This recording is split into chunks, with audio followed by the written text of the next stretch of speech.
आप सब खैरियत से होंगे। तो बढ़ते हैं आज की वीडियो के वो अहम टॉपिक के हवाले से, जिसकी जो देखा जाए तो हर तरफ ही आपको इस चीज़ के मसाइल नज़र आएंगे। जैसे कि टाइमिंग के हवाले से देखा जाए बहुत ज़्यादा इशू आता है, तो टाइमिंग के हवाले से वो ट्रीटमेंट जो आपके लिए सबसे बेस्ट है।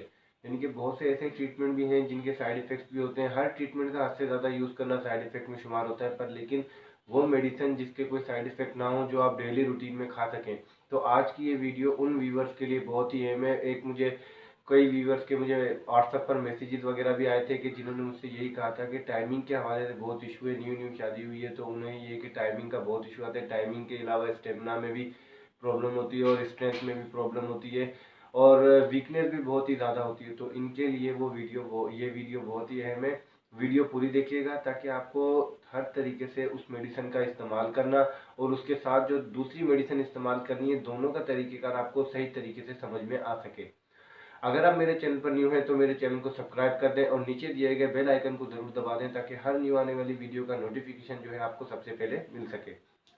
तो आज हम बात करेंगे ओवरऑल एक टेबलेट का, तो आप सबने देख लिया होगा, मैंने स्पेशली थंबनेल पे भी सर्बेक्स जेड लगाया था। सर्बेक्स जेड टेबलेट के तो बेनिफिट आपको पता ही है, बहुत ही ज़्यादा है, पर लेकिन सर्बेक्स जेड के साथ एक ऐसी जो टेबलेट है, एक ऐसी मेडिसिन है जो आपको खानी है, साथ में डेली रूटीन में रात को खानी है, सिर्फ रात को।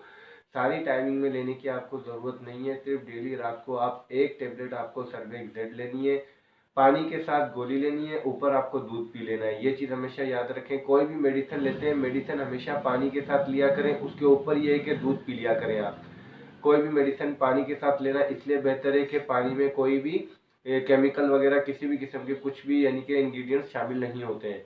तो पानी से आप मेडिसिन लें, मेडिसिन लेने के बाद ऊपर आप दूध पी लें। तो उसके साथ जो आपको टेबलेट लेनी है वो है गोनाडिल एफ, ये आप देख सकते हैं।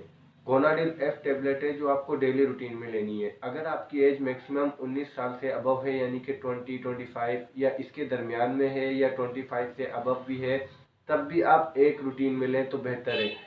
आप एक हफ्ते से 2 हफ्ते ये ट्रीटमेंट इस्तेमाल करें, आपको खुद ब खुद टाइमिंग में इजाफा भी महसूस होगा, उसके साथ स्टेमिना, स्ट्रेंथ, हर चीज़ में बेनिफिट आपको नज़र आएगा इसमें, और इसका कोई साइड इफ़ेक्ट भी नहीं है। अगर आप यूज़ करना चाहते हैं तो ये मेडिसिन 2 से ढाई महीने आप इस्तेमाल करें, उसके बाद भले बंद कर दें। उसके बाद ये है कि आपको तकरीबन ट्रीटमेंट का असर जो रहेगा वो तकरीबन 4-5 महीने 6 महीने लगातार रहेगा। फिर उसके बाद अगर आप दोबारा वीकनेस महसूस करते हैं तो दोबारा भी यूज़ कर सकते हैं यही ट्रीटमेंट।